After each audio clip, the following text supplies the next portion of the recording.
preparei uma fala bem, acho que curta, não sei, né? Preparei aqui para a gente poder refletir então sobre essa questão da Idade Média e da sexualidade. Tá? Então, são mais ideias.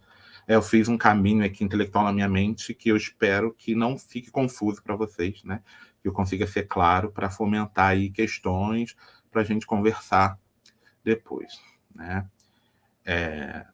Talvez o título cause um pouco de espanto, porque eu, pelo menos da leitura, né, que eu faço da historiografia que se dedica ao que a gente convencionou chamar de sexualidade, há uma confusão entre uma história das práticas sexuais e uma história da sexualidade, né? Os seres, né, os animais humanos, sempre fizeram sexo, né? Então, óbvio que é possível, né, uma história das práticas sexuais, né? Uma história que mostra como as pessoas faziam sexo, é possível, né? Mas uma história das práticas sexuais não necessariamente é uma história da sexualidade, né? E aí, quando a gente está falando aqui de história da sexualidade, é uma menção explícita, né, ao campo aberto pelo Michel Foucault, né, no primeiro volume da História da Sexualidade, que é de 76. Tá? Então, só para a gente começar aqui pensando que a história da sexualidade, a nossa reflexão aqui vai ser sobre essa história da sexualidade como uma perspectiva, né, historiográfica, teórica, e aí fica, inclusive, a discussão, né, para a gente poder pensar como esse campo de estudo pode ser pensado para a Idade Média. Deixa eu passar aqui. Então, como a gente pode pensar, né, a sexualidade? Eu botei aí um livro que eu utilizei na minha tese. É um livro interessante, meio confuso, eu tenho minhas discordâncias, a gente vai falar sobre isso, mas é um livro, né, o título já diz, Sexualidade na Idade Média, né, do Rousseau, que é um especialista, já escreveu livro sobre prostituição na Idade Média, né? Interessante a gente pensar também na questão imperialista, né, que os intelectuais dos países do norte, né, do norte do globo, têm com relação ao restante do mundo, né? O livro dele sobre sobre prostituição também é prostituição na Idade Média, mas só fala de França na Baixa Idade Média, né? Assim como ele fala de sexualidade na Idade Média, mas ele só vai falar de França na Idade Média Central, né? Mas é o olhar colonialista, né, sobre o restante do mundo. Ele vai começar, logo no início, no primeiro capítulo do livro, né, ele vai falar sobre as abordagens, né, sobre o que é a sexualidade. Ele vai falar da abordagem das ciências exatas e comportamentais, que dão ênfase a uma vida sexual aparentemente antissocial, né? Ou seja, dá ênfase em aspectos relacionados ao desejo sexual e à satisfação do desejo, né? Ou seja, ao impulso sexual, né, que nos move para o outro, né? Já que eu estou partindo aqui de uma concepção filosófica existencialista, né? Então, a única coisa que é natural com relação ao sexo, a percepção, é o impulso que nos move para um outro animal humano como nós, tá? Sexualidades, portanto, né, a partir dessa perspectiva, ele vai afirmar que elas são reduzidas à busca do coito ou do orgasmo, né? Então, como eu já chamei a atenção aqui, essas reflexões seriam orientadas para as características biológicas, né, e instintiva de nós, animais humanos. E aí ele vai depois abordar como isso é tratado pelas ciências sociais, né, que ele vai falar que dá uma ênfase no caráter social das sexualidades. Ele vai falar que, portanto, a sexualidade é um elemento central das relações de poder que articulam duas duplas de eixo, né? a carnal e a ideia do real e do imaginário, e os desejos e as organizações sociais, que é o que mais nos interessa, né? Pensar, então, como os desejos eles possuem historicidade, né? E se relacionam com o social, né? Nem todos os seres possuem direito ao mesmo prazer, né? Ao mesmo desejo. Isso é interessante para se pensar. E aí é quando começa para mim a confusão que ele faz. Ele vai citar nominalmente Foucault, né, Michel Foucault, no texto do livro, mas ele não diz em que obra, e a obra também não está na bibliografia do livro, né? Então, a gente não sabe. Muito provavelmente, ele está fazendo referência ao primeiro volume da História da Sexualidade, né, que é onde Foucault vai apresentar o seu projeto de história da sexualidade, né, do que ele pretende fazer nos outros livros quando ele vai analisar a documentação. Então, ele vai falar que a sexualidade, né, ela é resultado desses 3 elementos que se relacionam de modo orgânico para ele, né?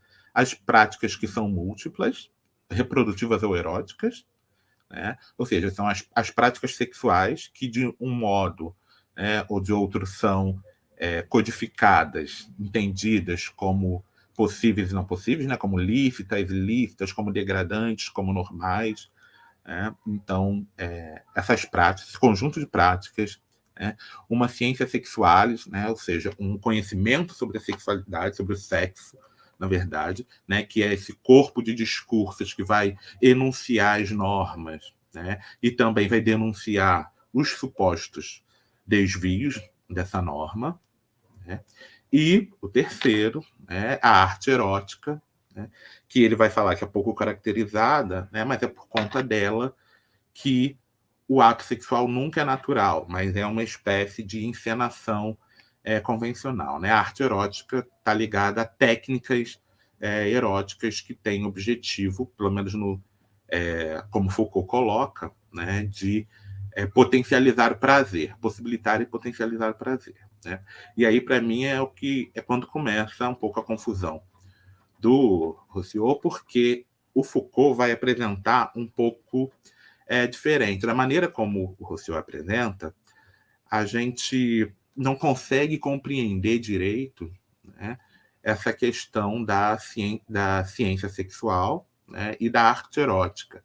A gente entende que esses 2 elementos, junto com as práticas múltiplas, se relacionam de modo orgânico e igual, né, para a formação daquilo que é a sexualidade, quando não é isso que o Foucault vai falar no primeiro volume, tá, da obra que eu estou me referindo aqui.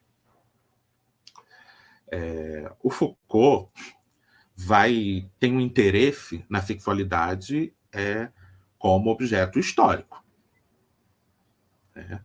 E o principal objetivo dele até interessante. Ele tem uma entrevista que ele cita que estava conversando com o Peter Brown, e ele fala, tá até naqueles ditos e escritos dele, que o grande interesse dele, né, o que sempre interessou a ele, é entender como a sexualidade é o sismógrafo da subjetividade da nossa sociedade, né?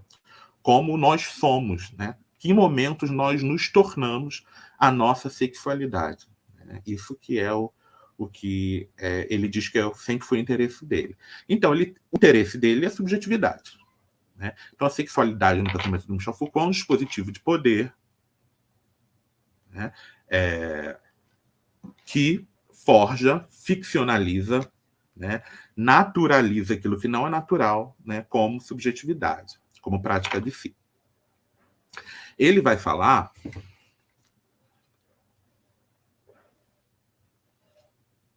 ele vai antagonizar, no primeiro volume da História da Sexualidade, a arte erótica da ciência sexual. Tá? Ele não entende que elas se relacionam organicamente para conformar aquilo que seria sexualidade. Tá? ele vai falar que a arte erótica é algo natural, né, de civilizações como a japonesa, a romana, tá? Mas a nossa civilização ocidental nunca, moderna, né, nunca teve arte erótica. Ele vai falar que, ao contrário, tem uma ciência da sexual, né, que é formado por o que ele vai chamar depois de super saber, né, uma produção maciça e multipolarizada de conhecimentos, né, supostos conhecimentos, alegados conhecimentos sobre o sexo, né, que vão criar uma ideia de natureza para algo que não é natural, né, e que é a sexualidade. Tá? Então, é óbvio que a arte erótica não desaparece por completo, né? A gente não acredita aqui que uma coisa, né, substitua a outra por completo. A gente, né, já aprendemos que não. Ele fala que algumas práticas, mesmo nas sociedades medievais, por exemplo, podem emular uma arte erótica, né? Talvez a questão da fezes, enfim, né? Mas que ele a gente ainda está falando aqui do primeiro volume, né? Porque depois o próprio Foucault vai discordar dele mesmo, né? Então a gente está vendo como ele foi traçando caminho ainda no primeiro volume, né? E aí, se ele está interessado, né? Você precisa desbloquear o iPhone primeiro. Desculpa, gente, a Siri ficou doida aqui. Eu não vi a hora que eu comecei a falar, gente, vocês me desculpem. Então, Marta, o pessoal, por favor, me controlem, tá? Para eu também não falar demais. Então, se ele está interessado, né, se o Michel Foucault tem interesse em entender como, né, as nossas subjetividades, né, na modernidade, né, o que ele chama de modernidade é o que a gente em história chama de período contemporâneo. Né? Então, lá, se ele está interessado em entender como essas subjetividades modernas são formadas, e ele entende, né, que o principal dispositivo forjador dessa subjetividade é a sexualidade, se ela é uma característica do mundo moderno, né, automaticamente ele acaba, né, num afã de definir melhor essa questão para o mundo moderno, ele vai dizer que tudo que vem antes, então, da modernidade, né, e depois do mundo greco-romano, ou seja, a Idade Média, né, ela é caracterizada pela repressão, né? Ou seja, a hipótese repressiva, né, que era atribuída até então, quando ele escreve esse trabalho, ao período moderno, né? E como que essa hipótese repressiva ela era atribuída ao mundo moderno? Porque uma concepção, né, de discurso da época entendia que aqueles múltiplos discursos religiosos, médicos, psicanalítico, né, que estava surgindo, religioso, toda aquela variedade de discursos sobre o sexo, né, tinha como objetivo controlar o sexo das pessoas. Essa era o que entendia, aquela concepção, né, de que a gente analisa um documento, por exemplo, histórico, né, para perceber como a sexualidade aparece naquele documento. Vamos colocar assim. Né? O Foucault, né, cheguei aí, talvez seja a dificuldade até de caracterizá-lo, né? Ele então, a gente estruturalista, pós-estruturalista, né? Tem gente que acredita que ele seja materialista, né? Foucault é o Foucault, né? Ele veio para implodir tudo, ele discordava até dele mesmo muito em pouco tempo, então ele vai colocar que a Idade Média é caracterizada por esse... Não, desculpa, deixa eu voltar agora que eu me encontrei, estava perdido já. Então, essa multiplicidade de discursos que vão argumentar, né, naquela perspectiva antiga de que ele tentava controlar a sexualidade, o Foucault vai colocar que esses múltiplos discursos não estão controlando a sexualidade. Na verdade, eles estão criando a sexualidade que eles dizem apenas controlar.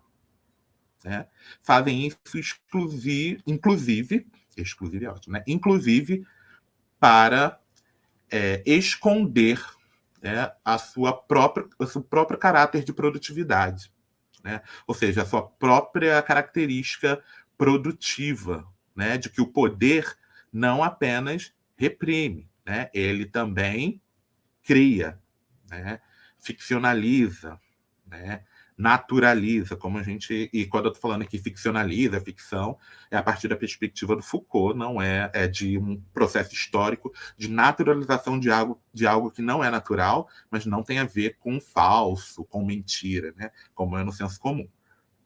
Então, essa hipótese repressiva, né, que ele vai falar aqui em torno da carne e da confissão,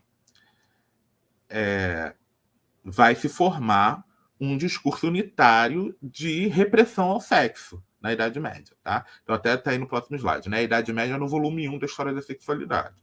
Ele vai falar que a sexualidade está fora da ordem dos discursos e se organiza em torno da repressão. Logo, o sexo é destinado à proibição, à inexistência e ao mutismo. Tá? Essas são palavras utilizadas por ele lá no primeiro volume de História da Sexualidade.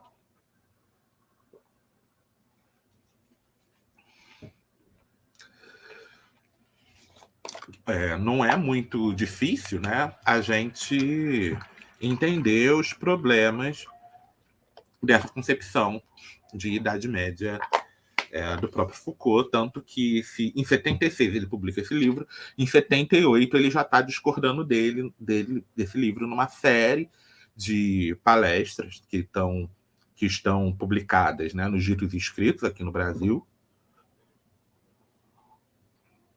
É quando ele muda, portanto, o projeto da história da sexualidade. Ele entende, né, que ele tinha uma concepção equivocada sobre a Idade Média, né, e que ele não tinha se atentado para uma determinada característica do cristianismo, né, que a gente vai discutir mais para frente.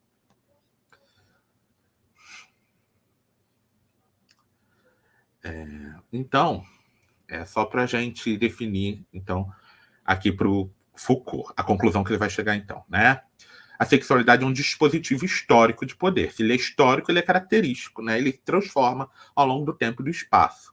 Né? A sexualidade, portanto, para Foucault, e no volume 1, é característica das sociedades modernas, que são sociedades disciplinares organizadas em torno da tecnologia de poder disciplinar. Né? Então, cada sociedade, né, de acordo com como Foucault entende, tem uma tecnologia de poder específica. A tecnologia de poder disciplinar é característica das sociedades modernas. Né? Eu sei que existem pessoas que aplicam a noção de poder disciplinar, né? Usam como chave interpretativa para entender outras sociedades que não as modernas, né? Mas o Foucault pensou a tecnologia de poder disciplinar para pensar a modernidade. Tá? E aí ele vai chegar à conclusão de que a sexualidade é o sismógrafo dessa nossa subjetividade e que ela é interrogada no mundo moderno por um sistema de gênero heteronormativo. Aí eu coloquei aqui para a gente pensar como seria, então, essa matriz heteronormativa com a qual se organizaria e seria característica do mundo moderno. Tá? Então, o dispositivo de sexualidade no pensamento de Agostinho tem como objetivo, né, criar, naturalizar essa correlação que não é natural, mas sim histórica, né, é artificial. Uma genitália, né, o primeiro item aí, vamos entender essas setas como um elemento causal. Né? Então, uma genitália, que é definida cientificamente como órgão sexual e reprodutor dentro de duas únicas possibilidades, né, no mundo contemporâneo. Não vamos esquecer que até os intersexos, né, eram levados até pouco tempo a uma cirurgia que se dizia de correção, né, como se eles fossem defeituosos. Né? Não podemos esquecer também que esse primeiro elemento dessa cadeia possui uma historicidade, né? Para muitos hoje, não é a genitália o primeiro dessa cadeia, mas sim, por exemplo, os hormônios, né? Os hormônios que seriam aí esse primeiro elemento. Tá? Então, essa genitália, ela tem que determinar um corpo, tá?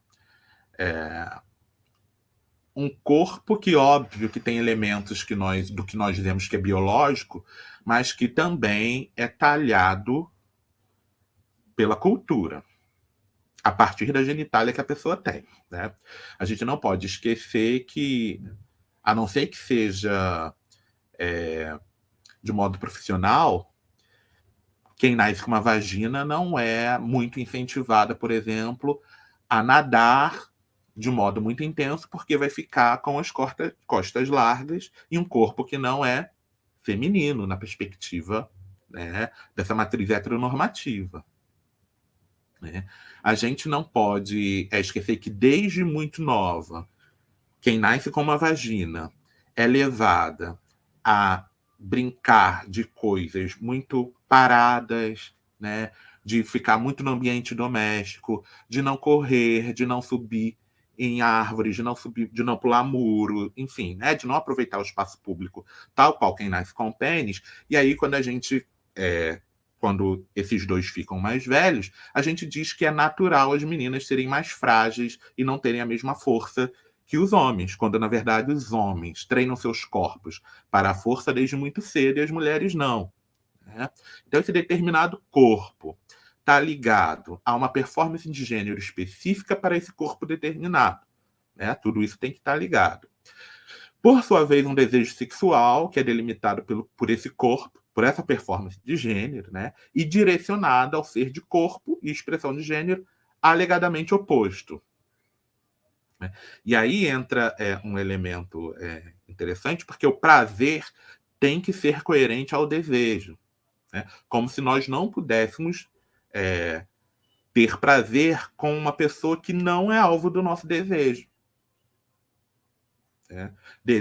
A ligação entre desejo e prazer é artificial, né? Fruto da matriz heteronormativa, né? E, por fim, tudo isso tem que caracterizar um sujeito estável, né? Que não mude, né? Então, quando a pessoa diz, né, eu sou homossexual ou sou heterossexual, né, a gente já entende, porque já está codificado para a gente aprende isso desde a infância, né, tudo que está ligado, né, a fato dessa pessoa se dizer homossexual ou heterossexual, inclusive entendido que esse indivíduo tem que ter estabilidade, né? Ele tem que ser, a gente diz, uma coerência, né? Ele não pode se permitir, por exemplo, obter prazer com aquele que não é entendido como objeto do seu desejo, né? Então, é por isso, inclusive, que o Foucault era um crítico, né, da maneira como o movimento LGBT, movimento gay à época, né, se organizava, né? Ele dizia que ser cooptado pelas estruturas de poder, né, e deixar-se criar essa identidade de gay, né, ia ser prejudicial para as experiências eróticas tanto dos homossexuais, que perderiam a oportunidade de obter prazer com o seu oposto, assim como os héteros também saem perdendo nesse jogo, né, porque também são impedidos de obter prazer com aquele ser de mesmo gênero, de mesmo sexo, né? A dinâmica acho que é só da gente fazer as perguntas ao final, né? Então, eu vou seguindo. Eu não consigo ver o chat nem nada aqui, então, Marta, Rosiane, se precisar falar comigo, pode mandar mensagem no WhatsApp, que eu tô com o telefone aqui à minha frente. Né? Então, se coloca a questão. Mas e aí? Existiu sexualidade na Idade Média? Por quê? Se a gente está falando que a sexualidade é interrogada por um sistema heteronormativo, na Idade Média não existe heterossexualidade. né? Porque toda aquela cadeia ali causal que a gente viu, a gente não consegue perceber aquilo nas documentações, né? Nem do mundo antigo, né? Nem no mundo medieval. Não, vamos falar aqui, inclusive, então, no que o Foucault e outros teóricos, né, o Schultz, o Halperin falam, o Giddens vai chamar de mundo pré-moderno, né? Então, as sociedades pré-modernas não possuem sexualidade, né? Porque não existe a heterossexualidade. Qual é esse sistema, então, né? Essa matriz que vai intervir. Vamos, então, aqui ver o que o Halperin, né? Esse Daddy aí, na foto, professor, né, estadunidense, que tem aquele livro clássico, né, How to Do the History of Homosexuality. Ele é um professor de história antiga, né, também estuda a antiguidade clássica. Esse texto que está aí, a referência, é um artigo síntese das ideias do livro, né? No livro tem um artigo que poderia se dizer que é um capítulo que é esse artigo expandido, né? Ele vai falar que nos sistemas pré-modernos de sexo e gênero, a noção de sexualidade é dispensável, pois a regulação da conduta e o status social são realizados pelo sistema de gênero sozinho. Um sistema de gênero que é operacionalizado a partir de uma concepção de corpo único, né? Eu não abordei isso aqui, talvez, né, tentei cortar ao máximo para o tempo não ficar tão grande, mas colocar como o Thomas Laqueur coloca naquele clássico, né, que fala sobre o sexo dos gregos a Freud, né, ele vai chamar a atenção que até a modernidade a concepção que se tinha não era de corpos opostos, né? O que a gente entende hoje de corpo masculino e corpo feminino, né, eram entendidos dentro do modelo de corpo único, visto de modos hierárquicos, né, como um corpo completo, um corpo incompleto, um corpo perfeito, um corpo imperfeito. Tá? E aí ele vai falar, né, o amor sexual, ao menos como é visto dentro do horizonte cultural do mundo masculino, é todo sobre penetração e, portanto, todo sobre posição, superioridade e inferioridade, posição social e status, gênero e diferença. Né? O que ele está querendo dizer com isso? Ele vai falar, por exemplo, né, se a gente pegar a questão da pederastia grega, né? O ato sexual de um homem mais velho com um menino, né, com um rapaz mais novo, é apenas uma preferência sexual. É até uma prática erótica consciente, mas não designa um outro tipo de ser.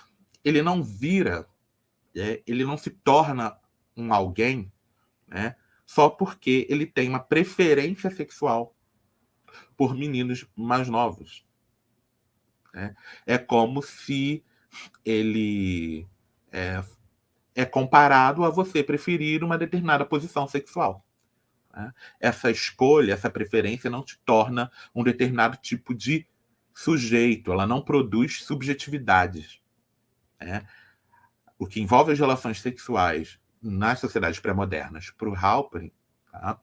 Não permitem, né, que você construa, né, uma ideia de si mesmo.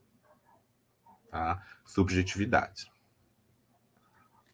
Bom, espero que eu esteja me fazendo entender, né? Vamos prosseguir. Aí agora a gente vai, então, voltar para o Foucault. Adoro essa foto dele aí, posando, diva. Porque ele, olha só, ele publica o volume em 76, os outros só saem em 84, né, no ano da morte dele. Porque ele vai se dar conta de que ele precisa estudar os gregos, os romanos, né, como ele faz no volume 1 e 2, e os cristãos, como ele faz no volume 4, que foi publicado só agora, em 2018. Né? Já está publicado até aqui no Brasil também, traduzido. Ele vai dizer que as sociedades gregas e romanas, de fato, não possuem uma sexualidade, possuem apenas uma ética sexual, mas ele vai se dar conta de que quando entra o elemento cristianismo, a coisa muda de figura. Né? E aí ele vai se dar conta que aquela ciência do sexo, né, aquele acúmulo de conhecimento sobre o sexo, que na verdade está criando a sexualidade e não apenas conformando-a, remonta à época da patrística. E especialmente a Agostinho de Hipona, a quem ele vai dizer, afirmar que é o criador da concepção de sexualidade por conta da sua proposta de identidade católica. Né? Não é apenas Agostinho o Foucault que vai afirmar isso. Tem um livro, infelizmente agora eu não estou lembrando o nome do autor, e eu devia ter colocado até aí, mas que foi traduzido recentemente pela Companhia das Letras aqui, que é uma história de Adão e Eva, né, de como os autores, como a mitologia de Adão e Eva foi pensada ao longo do tempo, por determinados autores, e como, no caso de Agostinho, ele se vale de uma determinada interpretação do mito de Adão e Eva para fazer essa ligação entre identidade cristã e sexo, né, formando uma concepção de sexualidade. Então, a gente está vendo aqui que, de acordo com Foucault, diferentemente do que o Halperin defende, há sexualidade nas sociedades cristãs. Tá?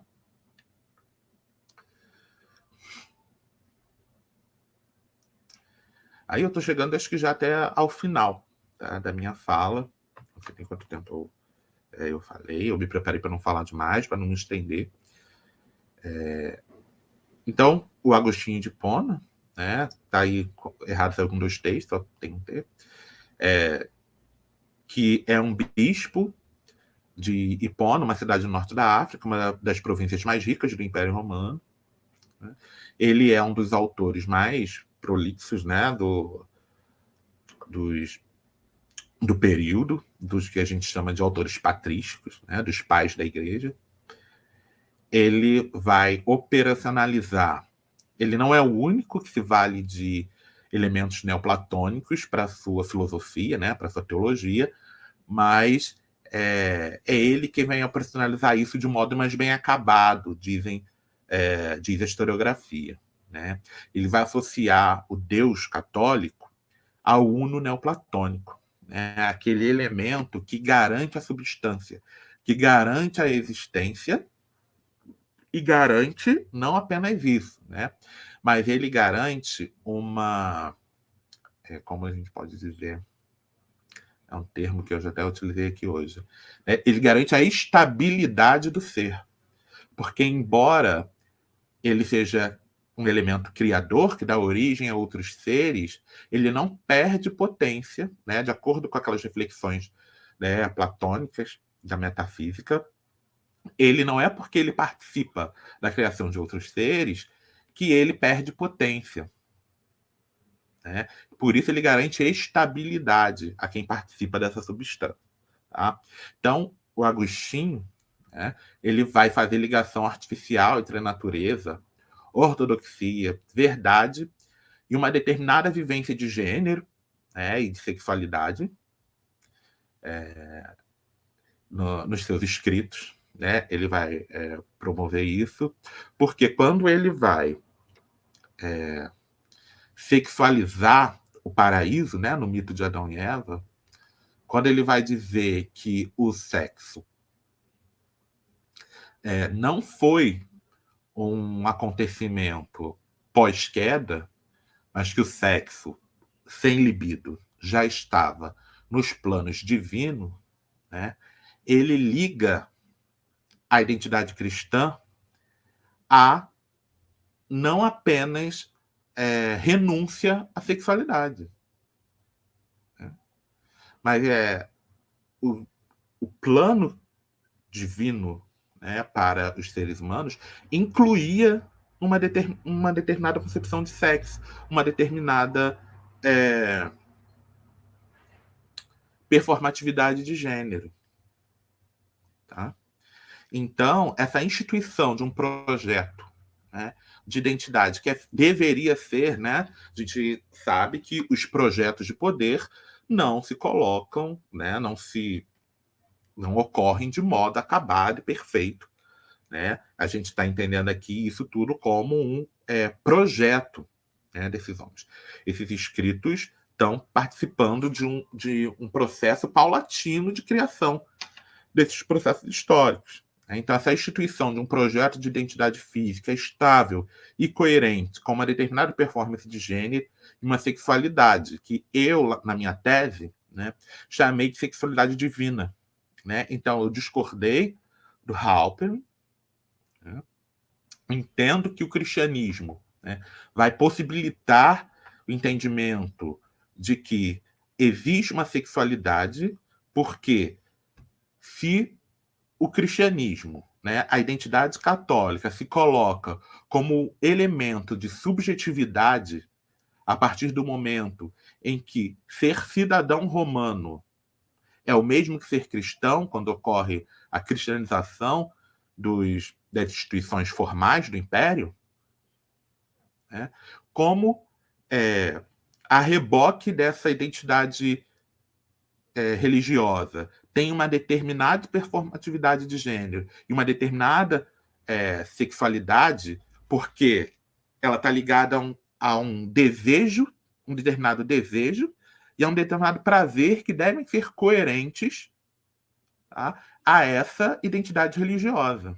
Né? Então, realmente não dá para afirmar que o principal elemento de subjetividade na Idade Média é a sexualidade. Né? A forma como você faz sexo, sente desejo e prazer. Se não é o principal elemento. O principal elemento de subjetividade é, de fato, o cristianismo. Né? A identidade religiosa. No entanto, a reboque, né, dessa identidade religiosa tem uma determinada concepção de gênero e sexualidade que são imprescindíveis, por sua vez, para essa afirmação, para a afirmação dessa identidade religiosa. Né? Então, a partir disso, né, eu defendo de que é possível uma história da sexualidade na Idade Média, né? Essa sexualidade que eu estou chamando de divina.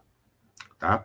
Aí eu botei só uma citação de uma entrevista do Foucault para a gente terminar, né, que ele diz, no ano da sua morte, né, a sexualidade faz parte de nossas condutas. Ela faz parte da liberdade de que gozamos neste mundo. A sexualidade é algo que nós criamos nós mesmos. Ela é a nossa própria criação. Muito mais do que a descoberta de um aspecto secreto de nosso desejo. Devemos compreender que com nossos desejos, através deles, se instauram novas formas de relações, novas formas de amor e novas formas de criação. O sexo não é uma fatalidade. Né? Ele é uma possibilidade de chegar a uma vida criadora. Tá? Então, eu quero agradecer. Né? Tá aí o meu e-mail, minha página no Instagram, o meu site, lá onde eu dou alguns cursos. Então, quem tiver curiosidade pode visitar. E eu quero agradecer mais uma vez a oportunidade, né, pelo convite das professoras de estar aqui compartilhando com vocês nessa tarde. Agora a gente pode ir para o debate.